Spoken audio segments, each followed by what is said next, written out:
Débutant du Blender Clan me demande à quoi sert l'option relative qui est dans les Shape Keys. Alors, je me dis que c'est l'occasion de voir comment fonctionnent les Shape Keys, à quoi elles servent. Donc moi je dirais d'abord que les Shape Keys servent à créer des animations de déformation, donc à distinguer des bones qui vont créer des animations plutôt de mouvement. Donc supposons que j'ai ma Suzanne.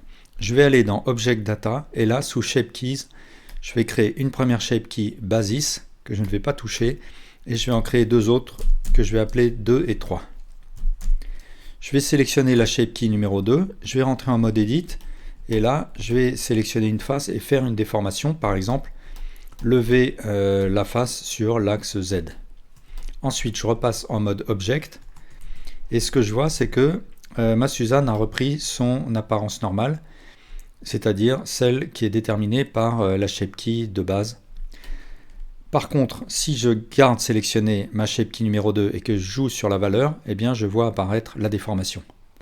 Et là, de la même manière, je peux sélectionner la Shape Key numéro 3, rentrer en mode Edit, sélectionner les vertices ou les faces que je veux, faire une déformation comme ça, revenir en mode objet, et là, si je joue avec la valeur, je vois la déformation que j'ai créée.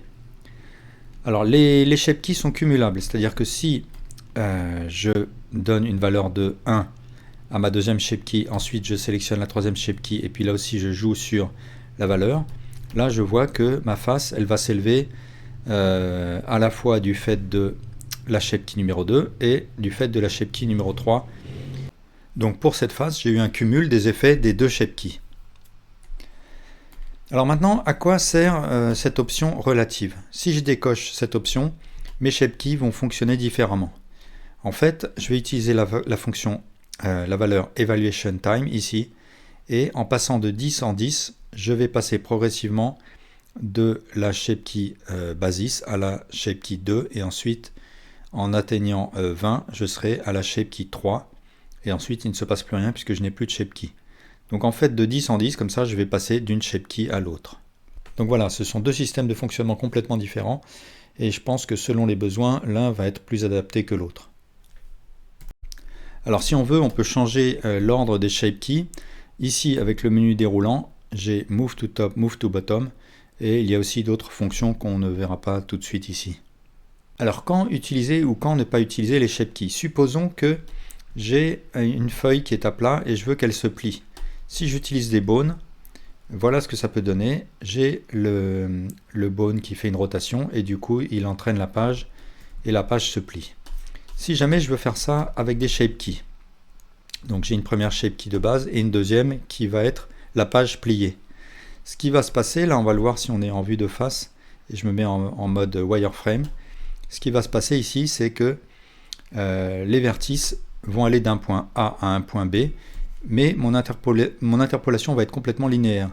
Et elles vont suivre une ligne droite, et du coup, à mi-chemin, comme ça, ma page va être complètement rétrécie et du coup c'est pas du tout réaliste. Ce qu'il faudrait c'est que mes vertices suivent un arc de cercle, ce qui n'est pas le cas. Donc là typiquement c'est un cas où les Shape Keys ne sont pas du tout adaptés.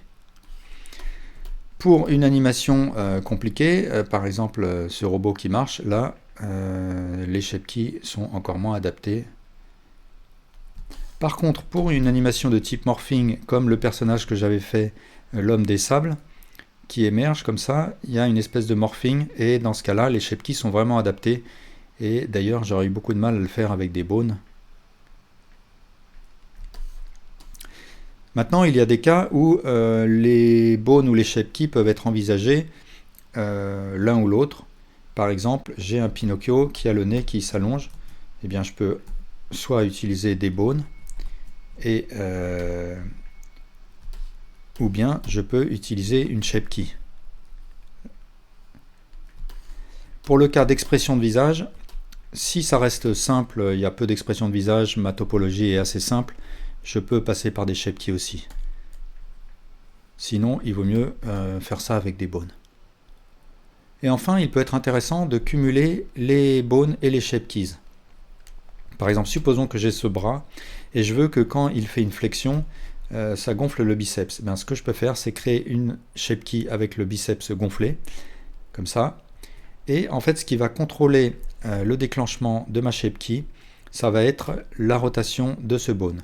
Donc ce que je fais, c'est que à ma shape key, j'attribue avec un clic droit un driver. Et ensuite, ce driver dit que le déclenchement de la shape key doit avoir lieu quand ce bone fait une rotation sur X. Et maintenant, en mode pause, si je fais ce mouvement, j'ai bien la shape key qui se déclenche et le biceps qui gonfle. C'est d'ailleurs une technique qui permet d'apporter des corrections si jamais par endroit une armature déforme mal un mesh. Voilà, et bien merci pour votre attention.